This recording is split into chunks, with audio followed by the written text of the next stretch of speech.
3.5 years after ChatGPT, generative AI crossed a structural boundary, transitioning from a static communication tool to an autonomous engine of execution.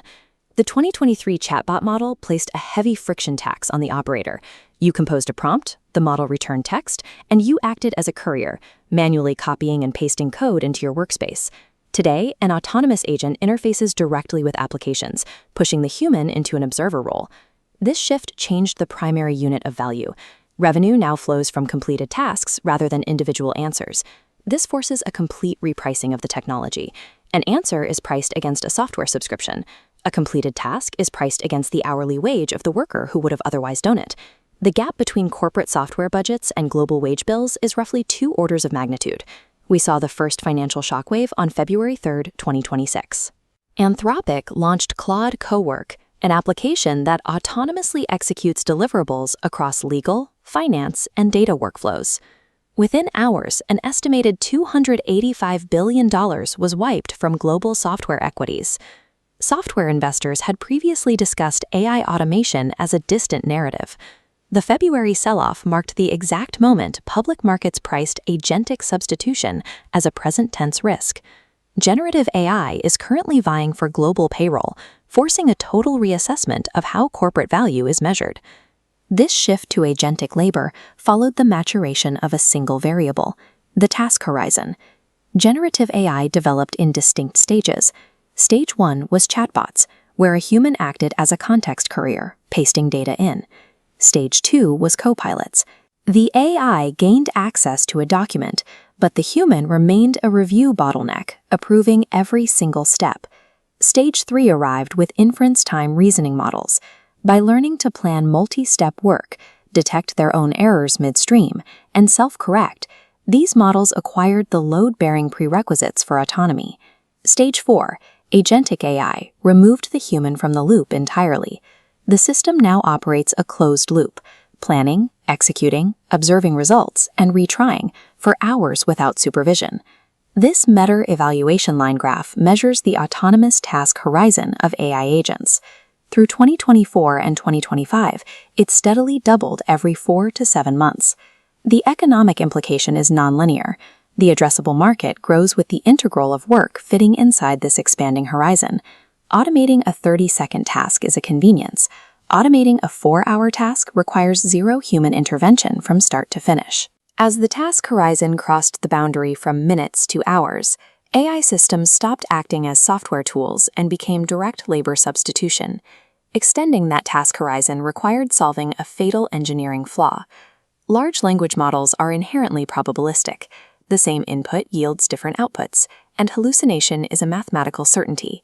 This visualization maps the math of autonomous execution.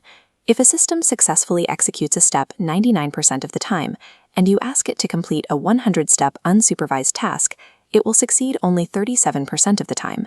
Errors compound. A probabilistic model mathematically cannot function as an agent alone.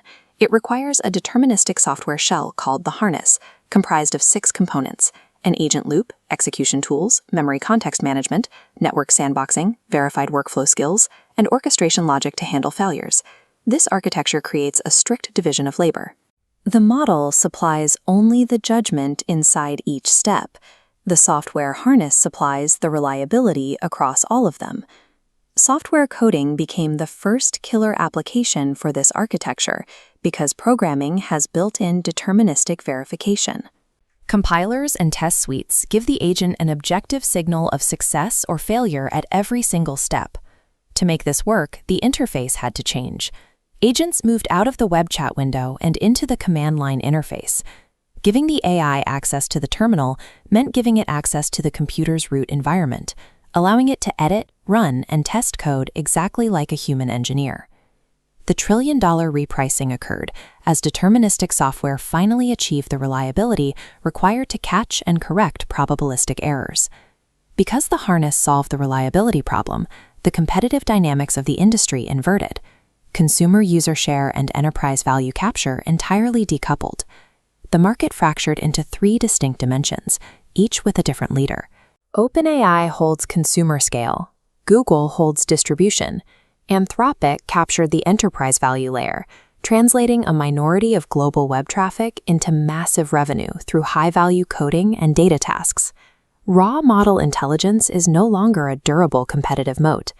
By mid-2026, the flagship models from all three major players reached statistical parity on complex programming evaluations like SWE-bench.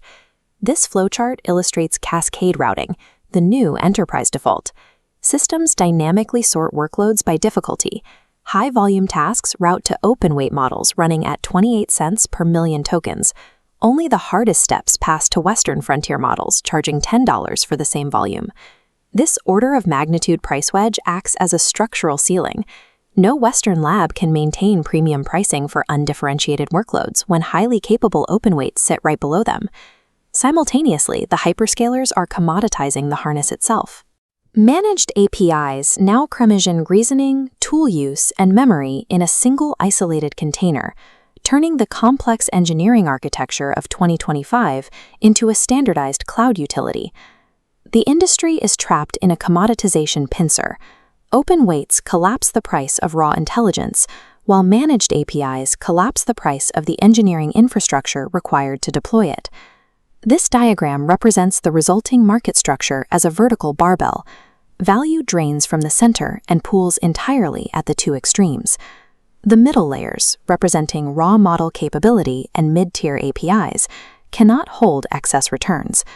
When a billion-dollar frontier capability is replicated in an open-weight model shortly after release, the half-life of that investment is measured in mere months. Value migrates to the bottom pole, commodity inference compute. As Cascade Routing drives token prices down, Jevon-style volume growth pushes demand up, accumulating value for the physical infrastructure processing the tokens. The remaining value migrates to the top pole, accumulated custom and context. As models and harnesses become interchangeable, context is the terminal moat. The most valuable asset an AI provider has is the accumulated knowledge their agent gathers over time, learning your exact folder structures, your company's standard operating procedures, and your team's specific skills. That memory cannot be easily exported to a rival vendor. Over months of deployment, the software effectively morphs into a deeply embedded digital employee rather than a plug-and-play app. The system effectively evolves into an embedded digital employee, one that navigates your file systems, masters your workflows, and eventually executes tasks with zero human oversight. We have a clear map of how the technology works and a clear map of how it is priced, but we are left with a massive macroeconomic anomaly. The sheer scale of AI revenue curves and incumbent software displacement sits in stark contrast with aggregate productivity statistics, which remain entirely stagnant. This leads to a final contradiction. Despite the revenue scaling and the automation of tasks, global productivity statistics show no corresponding inflection. Two explanations exist. Productivity may be facing a deployment lag common to general-purpose technologies. Alternatively, the market may be in a capital cycle bubble, buying expenditure rather than realized outcomes. The expansion of capability is documented, but the sustainability of these valuations relies on whether enterprises can translate these tasks into realized economic utility.